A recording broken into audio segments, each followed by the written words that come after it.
Assalamualaikum warahmatullahi wabarakatuh. Saya akan sambung lagi tentang dosa-dosa besar selepas ini, yaitu riba. Tuan-tuan dan puan yang dirahmati Tuhan, jangan lupa bersama dengan saya Suhaili Najimin berkaitan dengan dosa-dosa besar seterusnya, yaitu tentang riba. Riba, apakah sebenarnya riba ini? Riba ini, tuan-tuan dan puan, ialah bunga ataupun pertambahan bayaran dalam pinjaman, hutang atau pertukaran makanan. And maksud riba al-fadlu, yaitu pertambahan yang berlaku disebabkan pertukaran barang yang sama jenis. Sama jenis kan? Apakah maksud riba an-nasyah? Pertambahan bayaran disebabkan masa bayaran tertangguh. Adakah ini haram? Apa hukum dia? Oke, mari kita lihat faktor-faktor yang menyebabkan seseorang mengambil riba ini. Pertama ialah kurang penghayatan agama, ilmu agama lah yang berkaitan dengan kemaslahatan ekonomi ini. Yang kedua, mengejar kemewahan dunia, mau dunia saja. Biasanya riba ini dikenalkan oleh orang Yahudi. Orang Yahudi, tuan-tuan dan puan, dia ini sukakan kepada dunia. Kata Allah Subhanahu wa taala, orang Yahudi lah, tuan-tuan dan puan, kalau diberi umur 1000 tahun, dia mau lagi 1000 tahun balik. Itu orang Yahudi. Nah, jadi dalam ekonomi memang dia paling pakar lah. Coba lihatlah franchise yang ada. Apa yang telah dibuat oleh bangsa-bangsa yang beragama Yahudi. Orang Yahudi ini, tuan-tuan dan puan, dia tidak boleh orang-orang bangsa-bangsa lain itu masuk dia punya agama Yahudi ini. Tak boleh. Yahudi lah. Yahudi punya agama, dia punya itu Israel itu dia punya negara lah. Kan? Jadi orang lain tak boleh masuk. Itu dia punya syarat lah. Jadi jurang akan jurang ada satu sifat yang mana jurang akan ekonomi untuk jurang. Kan? Jadi jurang akan kaji tentang ekonomi. Jadi jurang akan mengamalkan sistem riba ini sebenarnya sudah lama. Pada zaman Rasulullah SAW pun riba ini sudah ada. Kemudian orang-orang Yahudi ini bercerita tentang riba ini. Orang Arab pun berniaga, orang Islam pun berniaga, orang Yahudi pun berniaga kan, di Madinah sana kan. Di Madinah sana pertemuan 3 agama besar samawi: Islam, Yahudi, Nasrani. Nah, di sana. Nasrani itu di mana? Yang dulunya di Yaman sana lah. Kalau kita tengok tentang sirah macam mana. Yahudi itu dari mana? Tuan-tuan dan puan, dicatat dalam kitab ulama lah, bahawa akan lahir seorang rasul, dan dia akan menetap dan akan membuat negara di Madinah, di Yasrib lah kan. Jadi maka ramailah yang berhijrah ke Yasrib. Masa itu belum Madinah lagi.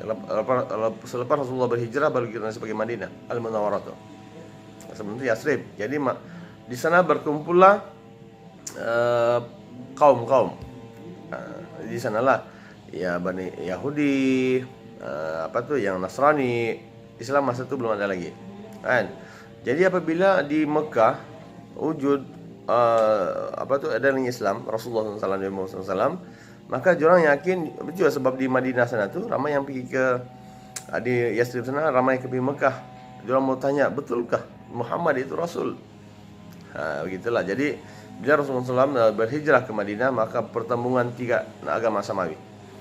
Maka orang Yahudi ini suka berniaga dan suka menindas.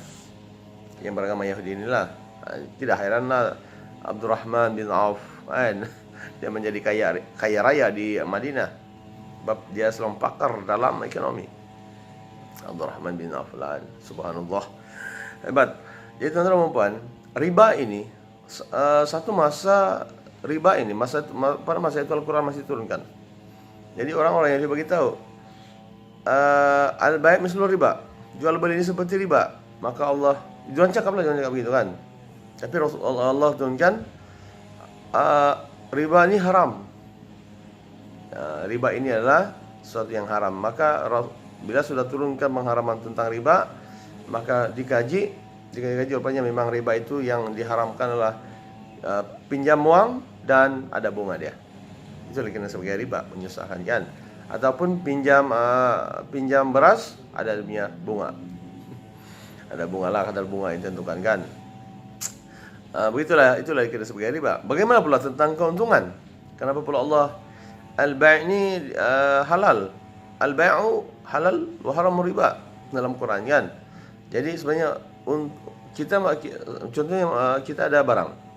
Kita beli barang itu dengan harga 50 sen ataupun RM1. Kemudian kita jual menjadi RM1.50 sen. 50 sen itu untung. Itu namanya keuntungan. Itu dalam Islam dibenarkan. Subhanallah. Jadi itulah yang Allah bagi tahu kan. Maknanya dia melalui proses apa nama tu? Ijab dan kabul lah. Kalau jual beli ini mesti ada ijab dan kabul. Dan barang itu kan adalah dan ada duit lah kan. Dan ada orang yang menjual dan membeli. Itu namanya dalam Islam. Jadi maka jual beli ini halal dan riba ini haram. Jadi kenapa riba ini pula jadi haram? Pertama, kita kena ada penghayatan agama. Yang kedua adalah disebabkan riba ini orang Yahudi ini mau kaya saja. Kan pinjam 1.000 dapat 5.000. Untung bukan riba dia ada 4.000. Fahuwa haram kan, menyusahkan orang. Kemudian faktor juga lah mementingkan diri sendirilah. Kan kesianlah orang-orang miskin ini. Banyak orang yang meminjamnya orang miskin. Jadi kita tolong dia. Islam dia tolong. Sedekah lagi itu bagus. Itu sebabnya ada dalam Islam ini ada unsur sedekah. Orang Yahudi tidak ada unsur sedekah. Tidak ada unsur sedekah, tidak ada unsur menolong. Mau untung saja. Itu dicatatkan dalam Quran lah. Dan dia memang pun betul. Dan jauhilah orang Islam, jauhilah perkara yang tentang riba ini. Kemudian hikmah kenapa riba ini diharamkan di dalam Islam? Pertama, mewujudkan kestabilan ekonomi dalam masyarakat. Kan? Kita pinjam duit, kemudian minta lebih pula. Itu namanya menyusahkan masyarakat. Bayangkan kalau si miskin tidak dapat bayar, maka ditambah lagi riba itu. Menyusahkan orang kan, menyusahkan masyarakat. Ekonomi tidak stabil. Malah ada yang dikenal sebagai along, pinjam along. Itu berbahayalah. Ajaran Islam tidak benarkan. Kemudian yang seterusnya lah membenteras kezaliman dan penindasan sesama manusia. Riba ini menindas. Riba ini ada satu bentuk kezaliman. Bayangkanlah kita orang miskin, dulu orang Yahudi ini banyak beras. Jadi orang miskin dia minta kepada orang Yahudi ini adalah beras. Beras ini macam-macam jenis pula beras, gandum lah yang ceritaan. Lepas tu dia bagi tahu, okey, bulan depan kau kena tambah lagi beras. Dia ambil satu kantang, tapi dia punya riba satu kantang balik. Itu tak boleh. Jadi dalam Islam kita boleh tolong, sedekah. Ya Allah Akbar kan, boleh. Tolong itu bagus, dapat pahala. Itu Allah suka. Kemudian seterusnya adalah mengecilkan jurang kehidupan antara miskin dan kaya dan orang miskin. Orang kaya orang miskin sepatutnya dia kecilkan dia punya jurang, Bani. Kecilkan dia punya jurang itu lagi bagus. Tapi kalau riba ini dia akan orang kaya lah, orang miskin teruk.